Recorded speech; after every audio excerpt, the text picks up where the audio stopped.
Welcome to MSCJ MacDub, your one-stop podcast for health, finance, and everything.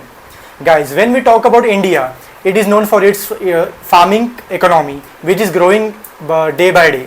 And it made today India as the largest crop production country, which can also provide crops to other countries by exportation. So to know about this ground level struggle of farmer to exportation of these crops and future of farming and the real struggle of farmers, what problems they face. So all this will be discussed in this episode. We have with us Mr. Vedant Rajguru, who himself does farming practice in his village, and his family also belong from a farming background. He belongs from a Pune district. So let's learn about more about farming and how the crop is exported from ground level to the international market level. All the steps with informative knowledge from Vedant Rajguru. So let's begin. Okay, Vedant, welcome to MSCJ MacDub, your one-stop podcast for health, finance, and everything. We are joined here today by you to discuss us about many farming techniques or many problems of the farmers, as you too belong from a farmer family. So मेरा पहला question आपसे ये है कि आपके गांव में सबसे ज़्यादा फार्मिंग किस चीज़ की होती है एंड कौन सा क्रॉप सबसे ज़्यादा इम्पोर्टेंट है आपके हिसाब से? जैसे कि हमारे इधर प्याज और गन्ने की खेती ज़्यादातर होती है अभी फिलहाल। कौन से गांव में? मेरा पुणे डिस्ट्रिक्ट में गांव है। ओके। शिरूर सब डिस्ट्रिक्ट है मेरा। ओके। विलेज मल्ठन के गांव है। ओके। तो हमारे इधर प्याज और गन्ने की खेती ज़्यादातर होती है क्योंकि हमारे इधर गन्ने का शुगर फैक्ट्री है। ओके। और जो प्याज की मार्केटिंग है जैसे कि पुणे डिस्ट्रिक्ट में बड़ा मार्केट है, गोल टिकरी जैसे नाम है उनका। तो ज़्यादातर पहले से ही गन्ने और खेती गन्ने की खेती ज़्यादा होती है। ओके। और आपके यहाँ पे लाइक क्रॉप गन्ने को छोड़ के अलावा कोई क्रॉप है जो ज़्यादा? प्याज बोल सकते हैं और बार्ज। ओके। आपकी खुद की कितनी खेती है, लाइक कितना एकड़ में फार्म है आपका? जैसे कि हाँ, मेरी खुद की 15 एकड़ बोल सकते हैं। ओके। अभी रिसेंटली। ओके। हाँ, तो 10 एकड़ में हमारा गन्ने की खेती है। ओके। और 5 एकड़ में 2-3 एकड़ प्याज हम बोते हैं, उगाते हैं। हाँ। ओके। मेरा नेक्स्ट क्वेश्चन आपसे ये है कि टेक्नोलॉजी का फार्मिंग में क्या रोल है और आपने बचपन से लेके अब तक क्या चेंजेस देखे हैं? जैसे बचपन में आपने फार्मिंग के वक्त देखा होगा कि काफ़ी डिफरेंट टेक्निक्स यूज़ की होगी आपके पापा ने, आपके दादाजी ने, जो अभी आके आपने थोड़ा चेंजेस देखा होगा, तो वो क्या चेंजेस देखते हैं आप? जैसे कि मैंने बचपन में देखा कि पहले टेक्नोलॉजी ज़्यादा नहीं थी। अभी जैसे ट्रैक्टर है, उस टाइम ट्रैक्टर नहीं थे। ओके। बैल से खेती जोती जाती थी और उसमें मेहनत भी बहुत ज़्यादा लगती थी, टाइम ज़्यादा लगता था। हाँ। फिर हर टाइम बदलता गया, थोड़ी थोड़ी टेक्निक आती गई। फिर ट्रैक्टर आए, उससे मतलब जो मेहनत है किसान की वो कम होती गई।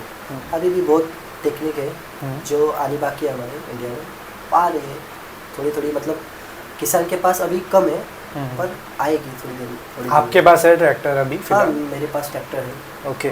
और बैल भी है आपके पास लाइक अभी? हाँ, बैल है। मतलब अगर ट्रैक्टर काम नहीं किया तो आप स्विच कर सकते हैं? स्विच कर सकते हैं। ओके। और एक थर्ड क्वेश्चन मेरा ये है, फार्मिंग में सबसे बड़ी प्रॉब्लम आपके हिसाब से क्या है? पानी, मार्केट रेट या कुछ और? दोनों, जैसे कि तीनों प्रॉब्लम ही है मेरे हिसाब से, क्योंकि अभी पानी का शॉर्टेज बहुत है। ओके। कभी कभी बारिश ज़्यादा होती है, कभी कभी होती भी नहीं, साल भर। और मार्केट का जैसे बोला जाए तो मार्केट गांव से बहुत दूर है और ट्रैवलिंग ज़्यादा होती है। और जो आप बोल सकते हैं रेट का, कभी कभी क्या होता है, मतलब जो हमारे धान को जो रेट मिलना चाहिए वो मिलता नहीं है। ओके। और रेट कम हो जाए तो किसान जो गाड़ी लेके आते हैं, जो धान गाड़ी में से 60 किलोमीटर, 70 किलोमीटर, 100 किलोमीटर जो अंदाज से बाहर लेके जाते हैं, तो जो अपना धान है उसको रेट नहीं मिला तो खुद के जेब से पैसा देना चाहिए। ओके। हाँ, जो गाड़ी भाड़ा है उसका और जो मेहनत लगी है, जो लेबर चार्ज हुए उसको चार्ज देना पड़ता है। ओके। तो वो चार्ज मतलब पूरा लॉस में जाता है? पूरा लॉस में जाता है। प्रॉफिट कम है। ओके। प्रॉफिट मीन्स पैसों की राउंडिंग भी नहीं होती है, प्रॉफिट पूरा करना है। ओके, होता है। नेक्स्ट क्वेश्चन मेरा ये है, करेंटली बहुत ज़्यादा बारिश हो रही है फिलहाल महाराष्ट्र में, तो बहुत ही ज़्यादा, लाइक डिस्ट्रिक्ट लाइक सोलापुर हो गया, लाइक सातारा हो गया, इनके खेत पूरे डूब चुके हैं फिलहाल के रीज़न में, उनकी पूरी फसल बर्बाद हो चुकी है। सो ये जो अनसीजनल बारिश है, सो इसका आपके फार्म पर और फैमिली पर क्या असर होता है, स्पेशली फार्मर्स पर भी, क्योंकि उनका जो पूरी मेहनत होती है वो पूरा बारिश पे डिपेंडेंट होती है, और ये जो अनसीजनल बारिश जो होती है वो ज़रूरत से ज़्यादा हो जाती है, वो कि कवर नहीं कर पाते, तो कवर नहीं करने की वजह से वो पूरा ख़राब हो जाता है क्रॉप, जो कि बाद में बेच नहीं सकते। तो आपके फैमिली पे हो गया, आपके पर्सनल फैमिली पे या फार्मर्स के फैमिली पे क्या असर होता है?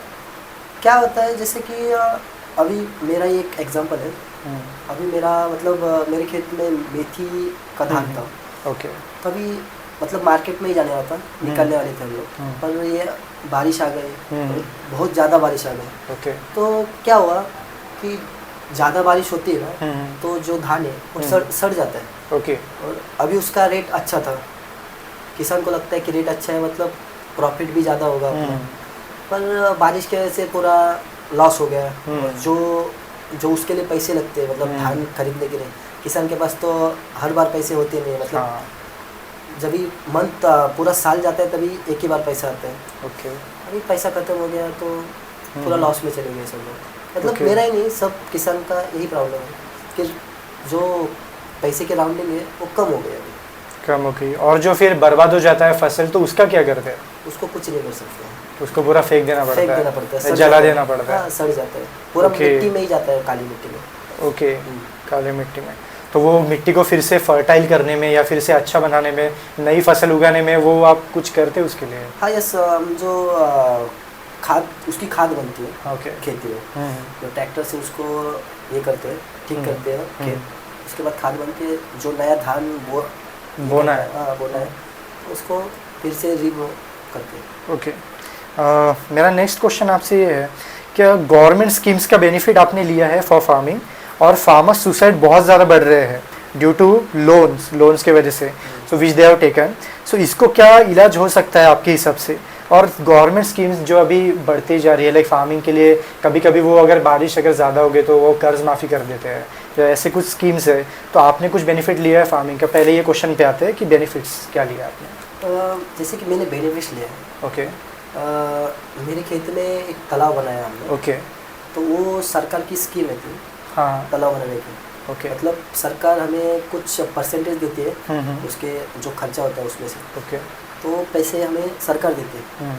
पहले हमें इन्वेस्ट करना पड़ता है, उसके बाद सरकार हमें इन्वेस्टमेंट जो आते हैं उनके लोग, सब्सिडी टाइप, हाँ सब्सिडी टाइप, ओके, वो आते देखते चेक करते हैं, जो फॉर्मेलिटी होती है उसके हिसाब से होगा तो हमें मिल जाता है। ओके, हाँ, तो हमने अभी तालाब खोदा है ना, तो उसको हमें 75,000 मिला था। ओके, हाँ, सब्सिडी। और कितना फीट था ये? ये था 25 फीट। 25 फीट खेत में? हाँ, ओके, और पूरा आधा एकड़ में है। ओके, मतलब तो उसमें मेरे हिसाब से बहुत ज़्यादा पानी स्टोर कर सकते थे आप? बहुत ज़्यादा पानी स्टोर कर सकते हैं, क्योंकि जब ये धूप आती है अभी उस टाइम पानी कम पड़ रहा है हमारे इधर। ओके, हाँ, सो वो तालाब को पाइपलाइन आपने कनेक्टेड किया है खेतों सब के लिए? पाइपलाइन कनेक्टेड किया है, मतलब जो हमारे जितने भी खेत हैं उसमें सब कनेक्टेड है पाइपलाइन। मोटर भी लगती होगी फिर मोटर उसके लिए? सब, उसका सोलर पैनल भी लगाया हमने। सोलर पैनल भी है? ओके, उसकी भी सब्सिडी मिली हमें। हाँ, सोलर पैनल की सब्सिडीज गवर्नमेंट देती है। हाँ। इसके अलावा कोई गवर्नमेंट की स्कीम्स? एक 10 साल पहले पापा ने लिया था, ओके, पाइपलाइन करने के लिए। ओके, जो हमारे इधर कुएं खोदते हैं तो उसको सब्सिडी मिलती है। ओके, सब्सिडी में कुएं के जो कुआं खोदने के लिए जो पैसे लगते हैं उसमें से आधी सब्सिडी ये देते हैं, गवर्नमेंट देते हैं। फिर उसके बाद जो पाइपलाइन का खर्चा आता है उसका भी सब्सिडी आया था उस टाइम। ओके, तो पंचायत रहती है, उसमें से सब्सिडी मिली थी। उस टाइम भी हमें पाइपलाइन के लिए सब्सिडी मिली थी। मुझे लगता है एक 200 या 250 फीट था, उसमें सब्सिडी मिली थी पाइपलाइन का। तो पाइपलाइन मतलब इरिगेशन सिस्टम के लिए? नहीं, जो कुएं से जो पानी निकलना है, ओके, और खेत में जाना है, एक 3 इंच की पाइपलाइन थी, उसके लिए सब्सिडी मिली थी। ओके, तो उसका थोड़ा हिस्सा बहुत गवर्नमेंट को भी जाता है पानी का? नहीं, ऐसा कुछ नहीं। अच्छा, ऐसा कुछ नहीं, जो पर्सनल रहता है, सिर्फ गवर्नमेंट मदद करती है ओके, किसान के लिए। मेरा नेक्स्ट क्वेश्चन आपसे इसके फार्मिंग के रिलेटेड ऐसा है कि जो मंडी सिस्टम होती है, बाजार समिति जो हर जिले में होती है, डिस्ट्रिक्ट में होती है, जहाँ पे लाइक हर किसान अपना फल वगैरह उगा के, खेती उगा के, धान्य उगा के वहाँ पे लेके जाता है इन पर्टिकुलर व्हीकल और इन समथिंग ट्रैक्टर और दैट. सो वहाँ पे लाइक पर्टिकुलर वो बाजार समिति में क्या होता है और वहाँ पे लाइक रेट्स तय किए जाते हैं, क्या होता है आप बता सकते हैं? जैसे कि क्या होता है, जो बाजार समिति रहती है उधर जो किसान सब अपना जितने भी किसान हैं जिनका धान है कुछ भी मतलब बाजी है, फल वगैरह है, इधर लेके जाते हैं.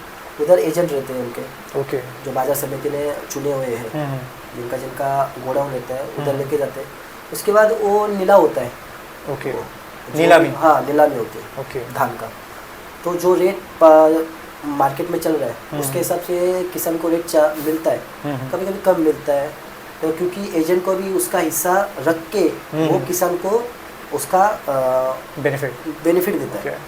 और फिर उसके बाद वो बड़े बड़े शहरों में एक्सपोर्ट करता है. एक्सपोर्ट करता है माल, जैसे कि अपना मुंबई हो गया, बेंगलुरु हो गया, पुणे हो गया, बहुत बहुत जगह वो एक्सपोर्ट करता है.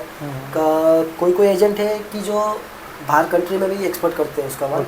हाँ, मतलब हमारा जो इंडिया का जो धान है वो बाहर भी जाता है. ओके. हाँ. जैसे कि प्याज हो गया, अपना बाजरा हो गया, ज्वारी हो गई. ओके. ऐसे बहुत है. सो आपको लगता है कोई कोई जो एजेंट लोग जो तुम लोग चुनते हो, लाइक फार्मर्स जो चुनते हैं एजेंट्स लोग, वो कभी कभी उनका ज़्यादा फायदा देखते हैं और फार्मर्स का थोड़ा लॉस हो जाता है उसमें? हाँ, जैसे कि है फार्मर का लॉस है. क्योंकि फार्मर से वो बहुत कम रेट में वो खरीदते हैं. ओके. और बाहर जाने के बाद बहुत ज़्यादा मतलब उनका प्रॉफिट रहता है. ओके. जैसे कि 2 रुपए में कोई चीज़ खरीदी और वो बाहर गई, जैसे कि शहर के बाहर गई, पुणे से अपने मुंबई गई, तो 10 रुपए में, 15 रुपए में, 20 रुपए में बिक सकती है. तो आपको क्या लगता है इसके पीछे रीज़न क्या है? फार्मर का इलिटरेसी, लाइक फार्मर लिटरेट तो हो रहे हैं बट उनको अगर पता नहीं है कि ओरिजिनल मतलब इंटरनेशनल मार्केट में क्या भाव है उसका. नहीं, मार्केट का भाव मालूम है, पर क्या होता है कोई कोई किसान है कि जो खुद उगाता है और खुद बेचता है. ओके. जैसे इंडिया में बहुत किसान है, पर कई कई लोग हैं जो बोलते हैं कि हम उगाए पर इतनी मेहनत नहीं चाहिए. ओके. हाँ, मेहनत भी है और उतना नुकसान भी सहन करना चाहिए. क्योंकि एजेंट होता है उसके पास मार्केटिंग बहुत होती है. हाँ. पर किसान के पास उतना है नहीं. जितनी पहचान है उसकी एजेंट की उतनी है नहीं किसान के पास. इसके वजह से मुझे लगता है कि किसान पीछे है अभी इंडिया में. ओके. मेरा नेक्स्ट क्वेश्चन वेदांत आपसे ये है कि आपने इजराइल कंट्री के बारे में अगर सुना होगा, इजराइल देश के बारे में, जहाँ लैंड की ज़मीन कमी है, वहाँ ज़मीन की बहुत कमी है. और वो बहुत ऐसा like dry state kind of area है जहाँ पे पानी की बहुत कमी होती है. तो ज़मीन और पानी की कमी के कारण वो वहाँ पे वर्टिकल फार्मिंग करके एक कंसेप्ट है जो वहाँ पे करते हैं, जहाँ पे लाइक जैसे वर्टिकल लाइक ऐसे दीवार के जैसे वो धान्य वगैरह उगाते हैं वहाँ पे. फल हो गया, फ्रूट्स हो गया, या फिर खाने का कुछ लाइक जो रहता है वहाँ पे ग्रो करते हैं. और एक सिस्टम है उनका ड्रिप इरिगेशन सिस्टम, जो मतलब बहुत कम पानी में फसलों को जितना पानी चाहिए उतना ज़रूरत के हिसाब से देते हैं, बाकी पानी बचता है. सो आपको क्या लगता है ऐसी टेक्निक इंडिया के फार्मर्स के लिए हेल्पफुल होगा? ये टेक्निक इंडिया में भी है. जो बोले आप ड्रिप इरिगेशन, ओके, वो इंडिया में भी है, पर ज़रा कम तरीके से यूज़ होता है. क्योंकि उससे क्या होता है, पानी कम यूज़ होता है. कम पानी में फसल ज़्यादा जल्दी आती है और मेरे हिसाब से पानी कम लगता है. जो पानी नुकसान होता है, क्योंकि हमारे इधर जो तालाब नदियाँ है वो बारिश के टाइम ज़्यादा भर गई तो पानी बह जाता है. मतलब एक स्टोरेज नहीं है. वैसे उनके इधर है, इजराइल में है, पानी कम भी होगा पर वो समंदर का पानी वो जो है फिल्टर करके वो खेती में यूज कर सकते हैं, यूज करते हैं ड्रिप इरिगेशन में. इंडिया में भी है ड्रिप इरिगेशन है, स्प्रिंकलर है, ऐसे बहुत सी जो है वो आई है, पर अभी बहुत कम यूज़ हो रही है इंडिया में अभी फिलहाल. तो मुझे लगता है कि वो यूज़ होनी चाहिए क्योंकि पानी बच सकता है इंडिया में. सो आपके पर्सनल खेत में इरिगेशन सिस्टम कौन सी है? लाइक आपके खेत में स्प्रिंकलर सिस्टम है या पाइप ड्रिप इरिगेशन सिस्टम है? मेरे खेत में 2 है. मतलब ड्रिप इरिगेशन भी है और स्प्रिंकलर भी है. मतलब जो धान बोते हैं हम लोग उसके हिसाब से उसको ये कर सकते हैं. हमने एक 6-7 साल पहले ये लगाया था. साल पहले. हाँ, कि अनार अनार सुना होगा आपने, हाँ, दाल हाँ। मराठी में दाल हाँ, बोलते हैं हाँ। उसको। तो उसकी खेती की थी हमने। हम्म, तो उसको किया था, ड्रिप इरिगेशन किया था। ओके और अभी हमने फिलहाल में जो मेथी का धान बोया था हम्म। उसको स्प्रिंकलर किया था। ओके। सो ये पूरे पाइप्स आपके आपके जो तालाब आपने बनाए हैं आर्टिफिशियल तालाब, उससे कनेक्टेड है या ये पानी गवर्नमेंट से आता है? नहीं, ये सब उससे कनेक्टेड है। हमें Okay. गवर्नमेंट का पानी मिलता है, हम्म। पर हमसे 2-3 किलोमीटर बहुत दूर है वो। ओके। हाँ, तो उसको जो पाइपलाइन का खर्चा आता है वो हम्म। उतना है नहीं। तो फिर आपके तालाब में जो पानी आता है वो कहाँ से आता है? जैसे कि हमारे इधर 2 कुएं हैं हमारे, ओके। और 2 बोरिंग सुना होगा आपने, हम्म। इंडिया में करते हैं। हाँ हाँ। तो उसका पानी हम तालाब में डालते हैं। ओके। और जो मैंने आपको बोला कि जो तालाब का पानी, नदियों का पानी जो बह जाता है, हम लोग क्या करते हैं, बारिश के टाइम वो पानी उठाते हैं मोटर से, और हमारे कुएं में डालते हैं। कुएं से वो पानी डायरेक्ट हमारे तालाब में जाता है, ओके। और वो तालाब में पानी स्टोरेज होता है। हम्म। इसके वजह से पानी मतलब स्टोरेज रहता है उसमें, ओके उसमें कर सकते हैं। ओके। मेरा नेक्स्ट क्वेश्चन वेदांत आपसे ऐसा है कि आपके हिसाब से भारत के जो फार्मर्स है उनका फार्मिंग टेक्निक और फॉरेन कंट्रीज जैसे यूएसए हो गया, यूरोप हो गया, उनके फार्मिंग टेक्निक्स में कितना डिफरेंस है और सिमिलरिटीज है तो क्या है? मैं बोलना चाहूँगा कि अभी भी इंडिया में है ना, कि अभी भी जो पुरानी ये थी Traditional. हाँ, पुराने तरीके से अभी तक खेती हो रही है। ओके और इंडिया में टेक्निकली बहुत टेक्नीशियन बहुत है, ओके जैसे कि ट्रैक्टर, जैसे भी सब मशीनरी हो गया है। Okay. मतलब अभी भी इंडिया में जो एक फैमिली है उसकी पूरी जितने भी फैमिली मेंबर है वो सब खेती करते हैं। ओके उसमें मेहनत भी ज़्यादा लगती है, पर जो प्रॉफिट मिलना चाहिए वो कम मिलता है। ओके और बाहर के कंट्री में ऐसा नहीं है, हम्म। फैमिली का एक मेंबर भी खेती कर सकता है, ओके पर उसके पास मशीनरी है। जैसे कि ड्रिप इरिगेशन हो गया, जो मिट्टी होती है उसकी भी वो अच्छी तरीके से ये करते हैं, साइंटिफिकली वो मिट्टी चॉइस करते हैं, जांच कि ये मिट्टी, करते हैं। हाँ जांच Okay. करते हैं कि ये मिट्टी है कि नहीं, ओके वो धान के लिए Beneficial. हाँ यूज़ कर सकते हैं कि नहीं। ओके पर इंडिया में अभी तक ये कम है, होता है पर बहुत कम होता है। Okay nice. Next question is my like that climate change जो है, ग्लोबल वार्मिंग हम जिसे बोलते हैं, प्रदूषण काफ़ी बढ़ रहा है। सो एक बढ़ता हुआ इशू है पूरी ग्लोबल दुनिया के लिए, स्पेशली फार्मिंग के लिए, या फिर आजकल जो हम चीज़ें खाते हैं वो लोग काफ़ी बोलते हैं कि सब केमिकल से उगाए हुए हैं। सो इसका पीछे रीज़न क्या है, और गांव में ये ग्लोबल वार्मिंग का इम्पैक्ट हो रहा है? अगर हो रहा है तो कैसे हो रहा है? लाइक ये हो रहा है कि जैसे कि पहले जब भी पुरानी खेती करते थे तभी ये जो खाद आती है अभी, और जो कीटाणु है जो हमारे धान पे बैठते हैं, अभी क्या करते हैं, जो कीटाणु बैठते हैं उसको दवाई मिलती है, वो सब उस पर स्प्रे होता है, फर्टिलाइजर। हाँ फर्टिलाइजर होता है। पर पहले ऐसा नहीं था, पहले वो नेचुरली आता था, नेचुरली खाते थे लोग। ओके। जो गाय भैंस हो गया उनका जो गोबर है वो खेत में जाता था, ऑर्गेनिक फार्मिंग। Organic farming. पर अभी ऐसा है नहीं, उसका जो गाय भैंस का जो गोबर है वो अभी बहुत महंगा हो गया है। तो किसान डालने के लिए भी वो नहीं बोलता है, कि बोलता है जो मार्केट में जो अपना ये मिलता है, क्या बोल सकते हैं, chemical fertiliser. Chemical fertiliser okay. वो सस्ता मिलता है अभी, मतलब उससे सस्ता मिलता है। तो वो डाल के जो 5 महीने का धान है वो 3 महीने में आ सकता है। तो किसान बोलता है कि हमें 5 महीना क्यों रुकना है, तो 3 महीने में भी हम वही धान 3 महीने में बो सकते हैं। इसके वजह से वो केमिकली खा रहे हैं अपन। ओके। और कि ग्लोबल क्लाइमेट की वजह से लेके कुछ, हाँ ग्लोबल क्लाइमेट की वजह से भी है, क्योंकि अभी क्लाइमेट चेंज हुआ तो धान के ऊपर कीटाणु आके बैठते।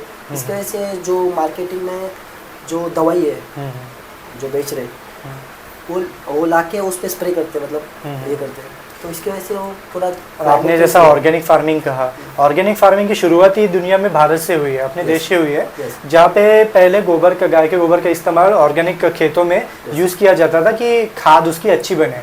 पर वो लोगों ने, बाहर के लोगों ने लाइक फ़ायदा उठाया, वही खाद को पहले वो लोग जो लाइक क्रिटिसाइज़ करते थे कि ये क्या यूज़ कर रहे हो तुम लोग, गाय के गोबर से कैसा बनेगा, और वही अभी लोग वो खाद जमा करके उसका कंपनी बना के, ब्रांड बना के अपने ही फार्मर्स को बहुत ज़्यादा प्राइस में बेच रहे हैं। तो आपको लगता है कि ये इंडिया के फार्मर्स ने इसका फ़ायदा उठाना चाहिए और खुद गाय के गोबर का जो ऑर्गेनिक मटेरियल बनता है, खाद बनता है, वो बेचना चाहिए खुद के कंपनी से?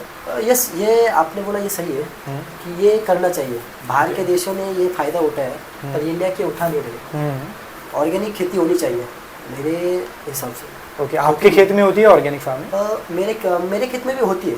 ओके, 50% होती है, 50% नहीं होती है। Okay, 50-50%। 50-50। Okay, my next question is to you is कि फ्यूचर के बारे में अगर हम सोचें कि अभी के जो यूथ्स है, स्पेशली फार्मर्स के जो बच्चे होते हैं, उनका बहुत एक इम्पोर्टेंस हो जाता है कि वो अगर पढ़ाई करना चाहे पर पढ़ाई करने के लिए उनके लिए सामग्री नहीं होती, पैसे कम पड़ते हैं, लाइक मोबाइल फ़ोन, लैपटॉप्स। अभी पीछे कोरोना में हमने देखा कि क्लासेस बंद हो चुके थे, तो घर पे पढ़ने के लिए लैपटॉप ज़रूरत होता है, इंटरनेट ज़रूरत होता है, जो कि कनेक्टिविटी किसी किसी गाँव में नहीं मिलती है। तो ऐसे फ्यूचर को लेके नई पीढ़ी को फार्मिंग चूज़ करनी चाहिए, खेती वगैरह करनी चाहिए, या अर्बन सिटी जॉब्स उनके लिए ज़्यादा सेफ है? क्या फैमिली में अभी भी स्कोप है या फार्मिंग के लिए? स्कोप है, फार्मिंग में है स्कोप। ओके, जैसे कि जो फार्मिंग में एक फैमिली मेम्बर में भी कोई करना चाहिए, एग्रीकल्चरिंग करना चाहिए, क्योंकि इंडिया से खेती बाड़ी चालू हुई है। इंडिया ने सिखाया है सबको खेती बाड़ी कैसे करते हैं, कैसे नहीं। पर अर्बन, आपने बोला अर्बन सिटी, वो भी अच्छा है पर लोग धीरे धीरे फार्मिंग भूल रहे हैं। ओके, हाँ, जो केमिकल से जो बनाए हुए जो है, जो पदार्थ है जो खेतीबाड़ी में है, वो ज़्यादा बढ़ रहा है। ओके, ऑर्गेनिक खेती होनी चाहिए और एग्रीकल्चर भी होना चाहिए।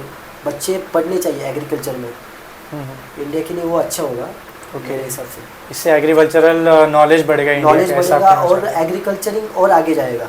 क्योंकि हमारे इधर एग्रीकल्चरिंग का जो टेक्निक है अभी तक सरकार अपने गवर्नमेंट के पास है पर किसान के पास आ नहीं रहा है। ओके, प्रॉब्लम ये है। ओके, और आपने अभी आपको एक एग्जांपल के लिए बताता हूँ, अभी लास्ट टाइम अमरावती का एक जो यूथ है उसने फार्मिंग के लिए खुद के फार्म में वो बहुत पढ़ाई की, उसने बहुत जांच की साइंटिफिक टेक्निक से, केमिकल के उसके खाद में, उसके सॉइल में कौन सा फर्टिलाइट ज़्यादा बढ़ेगा, इसका उसने पूरा जांच किया और उसने वहाँ पे मशरूम की खेती की। तो मशरूम की खेती बन के उसने इतना प्रॉफिट कमा लिया कि आज वो लड़का करोड़पति बन गया है बिजनेस के वजह से। सो इसको लेके आपका क्या है? अच्छी बात ये करनी चाहिए क्योंकि इंडिया के युवा पुरुष ने ये करना चाहिए, क्योंकि फार्मिंग बहुत पीछे जा रहा है हमारा। ओके, और बाहर के देशों में फार्मिंग बहुत आगे बढ़ रहा है क्योंकि उनके पास टेक्निक है और हमारे पास टेक्निक कम है। अभी भी लोग पुराने पद्धति से बहुत खेतीबाड़ी कर रहे हैं। ओके, और जो गवर्नमेंट है हमारी, जो उन्होंने स्कीम निकाली वो भी और किसानों के पास और जा नहीं रही है, मतलब बहुत कम जा रही है, पहुंच नहीं रही है। एजेंट्स के हिसाब से पैसे कटते जा रहे हैं। पैसे कटते जा रहे हैं, मतलब अभी भी बहुत किसान है कि उनको मालूम ही नहीं है कि गवर्नमेंट ने हमारे लिए स्कीम है।